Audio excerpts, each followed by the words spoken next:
आरव एक 29 वर्षीय software engineer था जो बेंगलुरु की भाग दौड़ भरी जिंदगी में खुद को खोया सा पाता था।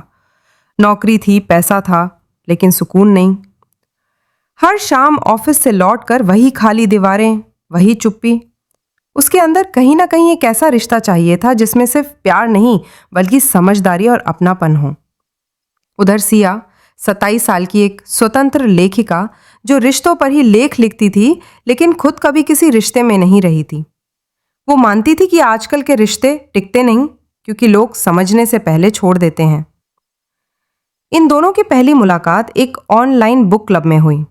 सिया ने आरव के कमेंट पर जवाब दिया और फिर चैटिंग शुरू हो गई। किताबों से शुरू हुआ सफर धीरे धीरे निजी बातों तक पहुंच गया। आरव और सिया की बातचीत रोज होने लगी। हर दिन एक नई बात, एक नई परत खुलती। आरव ने कभी किसी लड़की से इतना खुलकर बात नहीं की थी और सिया को पहली बार लगा कि कोई उसे बिना जज किए सुन रहा है। एक दिन आरव ने सिया से पूछा, क्या तुम कभी किसी रिश्ते में रहना चाहोगी? सिया मुस्कराई। शायद, अगर वो रिश्ता मुझे आज़ाद महसूस कराए, बांधे नहीं। आरव को यही जवाब चाहिए था। जल्दी दोनों ने मिलने का फैसला किया। पहली मुलाकात नहीं, वो कनेक्शन महसूस हुआ। साथ में कॉफ़ी, बारिश और किताबों की बातें, एक परफेक्ट शाम। 1-2 महीने में ही दोनों ने रिश्ते की शुरुआत कर दी। सब कुछ खूबसूरत था।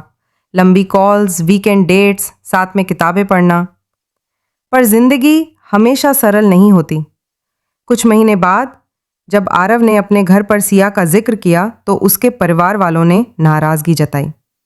एक लड़की जो घर बैठकर लिखती है, ये कैसा करियर है? सिया को भी आरव के करियर को लेकर शक होने लगा। क्या तुम हमेशा इतना ओवरवर्क रहोगे? हमारे लिए समय कैसे निकालोगे? धीरे धीरे छोटी बातें तकरार बनने लगीं। एक बार सिया ने कहा, मैं चाहती हूं तुम मेरे साथ कुछ समय बिताओ। आरव ने थककर जवाब दिया, हर बार टाइम नहीं मिल सकता सिया, मेरा काम भी जरूरी है। सिया को लगा कि वो रिश्ते में अकेली लड़ रही है। आरव को लगा कि सिया उसे समझती नहीं। कुछ दिन बातचीत बंद हो गई। एक शाम सिया ने एक ब्लॉग लिखा, जब रिश्ते थकने लगें तो क्या करें? आरव ने चुपचाप वो ब्लॉग पढ़ा और उसकी आंखें भर आईं। इस दूरी के दौरान दोनों ने खुद पर काम करना शुरू। सिया ने अपनी थेरेपी शुरू की और जाना है कि वो अपने पापा की छाया से बाहर निकलने की कोशिश कर रही थी, जिनसे उसे कभी इमोशन सपोर्ट नहीं मिला। आरव ने जाना कि वो परफेक्शनिस्ट था जो हर चीज़ को कंट्रोल करना चाहता था, लेकिन प्यार कंट्रोल नहीं होता। एक दिन सिया ने अपनी डायरी में लिखा, क्या मैं सिर्फ प्यार चाहती थी या समझदारी? क्या मैं तैयार हूँ एक अधूरे इंसान को अपनाने के लिए? आरव ने अपने दोस्त से कहा, सिया सिर्फ मेरी गर्लफ्रेंड नहीं थी, वो मेरा आईना थी। 6 महीने बाद एक बुक लॉन्च इवेंट में दोनों आमने सामने आ गए। सिया ने वही नीली साड़ी पहनी थी जो आरव को बहुत पसंद थी। आरव अब भी वैसा ही था, पर उसकी आंखों में गहराई बढ़ चुकी थी। बातचीत शुरू हुई। सिया ने कहा, क्या तुम खुश हो? आरव ने जवाब दिया, मैंने सीखा है कि प्यार का मतलब साथ होना नहीं, समझना है। सिया मुस्कराई, और मैंने सीखा है कि रिश्ते एक प्रोजेक्ट नहीं, एक सफ़र होते हैं। काफ़ी देर की बातचीत के बाद दोनों चुप हो गए।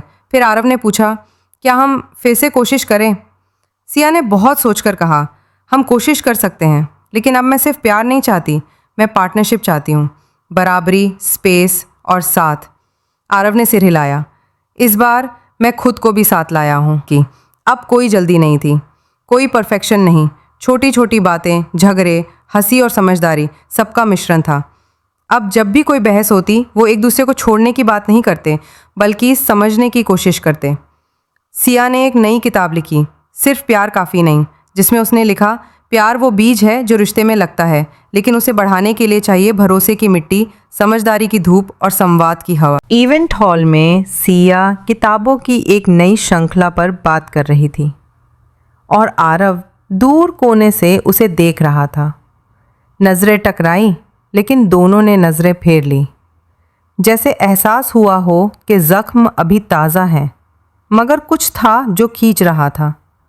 आरव ने धीरे धीरे कदम बढ़ाए, एक एक कदम जैसे दिल की धड़कनों से भारी था। सिया उसे आते देख चुप हो गई। हाय, बस इतना ही कह सकी। आरव ने हल्की मुस्कान के साथ कहा, तुम्हारी आवाज़ अब भी वैसी ही है, सुकून देने वाली। सिया की आंखें नम हो गईं, पर होठों पर मुस्कान थी। और तुम अब भी वैसे ही हो, खामोश लेकिन दिल की गहराई लिए हुए। काफ़ी देर तक दोनों बिना कुछ कहे बैठे रहे। आसपास सब बातें कर रहे थे, हंसी मजाक हो रहा था, लेकिन इन दोनों की दुनिया बस एक दूसरे की आंखों में सिमट चुकी थी। बारिश शुरू हो गई। इवेंट हॉल के बाहर हल्की फुहारें गिर रही थीं। सिया ने कहा, चलिए थोड़ा भीगते हैं। आरव चौंका, भीगना? तुम तो बारिश से बचती थी। सिया मुस्कराई, अब डर नहीं लगता, शायद अब खुद को धो डालने का मन करता है। दोनों बाहर आए। बारिश में भीगते हुए सिया ने आरव का हाथ पकड़ लिया, धीमे, नर्म और सच्चे स्पर्श के साथ। आरव की सांसें थम सी गईं। सिया, तुम जानती हो मैंने इस छुअन को कितना मिस किया है।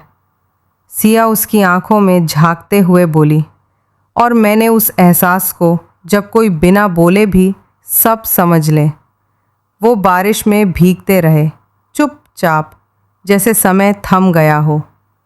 फिर सिया ने आरव के सीने से सिर टिकाया और कहा, इस बार मैं तुम्हें पकड़ने नहीं आई, बस साथ चलने आई हूँ, अगर तुम चाहो तो। आरव ने उसका चेहरा उठाया, गीले बालों को पीछे किया और उसकी आंखों में झांकते हुए बोला, और इस बार मैं तुम्हें खोने नहीं आया, बस समझने आया हूँ। फिर एक धीमा, भीगा हुआ, सच्चा आलिंगन, जिसमें कोई वादा नहीं था पर एक इरादा था। उनके बीच कोई बड़ी बातें नहीं हुई, न किसी ने आई लव यू कहा, न कोई फिल्मी डायलॉग, बस एक मौन था जो बहुत कुछ कहे। सिया की आंखें आरव के गले में छिप गईं और आरव के हाथों ने पहली बार उसे मजबूती से नहीं, नरमी से पकड़ा, जैसे कह रहा हो, अब मैं तुझे बांधूंगा नहीं, बस तेरे साथ बहूँगा। ये वही पल था जहाँ उनका रिश्ता फिर से जन्मा। उनके बीच कोई बड़ी बातें नहीं हुई, न किसी ने आई लव यू कहा, न कोई फिल्मी डायलॉग कहे, बस एक मौन था जो बहुत कुछ कह गया। सिया की आंखें आरव के गले में छिप गईं और आरव के हाथों ने पहली बार उसे मजबूती से नहीं, नरमी से पकड़ा, जैसे कह रहा हो, अब मैं तुझे बांधूंगा नहीं, बस तेरे साथ बहूँगा। ये वही पल था जहाँ उनका रिश्ता फिर से जन्मा, नया, परिपक्व, बिना शर्तों वाला। कभी कभी ज़िंदगी हमें ऐसे मोड़ पर लाकर खड़ा कर देती है जहाँ प्यार तो होता है, लेकिन समझ, धैर्य और अपनापन कहीं पीछे छूट जाते हैं। इस कहानी ने हमें ये सिखाया कि रिश्तों की नींव सिर्फ भावनाओं से नहीं, समझदारी से बनती है। अगर कोई रिश्ता सच में मायने रखता है तो उसे छोड़ने से पहले समझने की कोशिश कीजिए, क्योंकि कभी कभी दूसरा मौका ही वो शुरुआत होती है जो हमें पहले नहीं मिली। क्या आपके जीवन में भी कोई ऐसा रिश्ता है जिसे आप एक और मौका देना चाहेंगे? कमेंट्स में बताइए और इस वीडियो को किसी ऐसे इंसान के साथ शेयर कीजिए जिसे शायद ये सुनने की ज़रूरत है।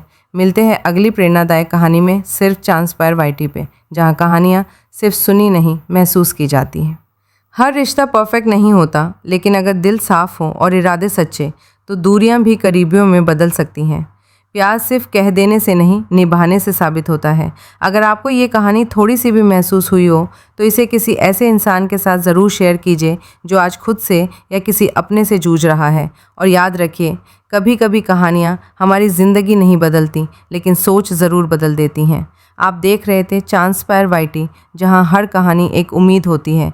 फिर मिलेंगे एक नई सोच, एक नए सफ़र के साथ, नया, परिपक्व, बिना शर्तों वाला।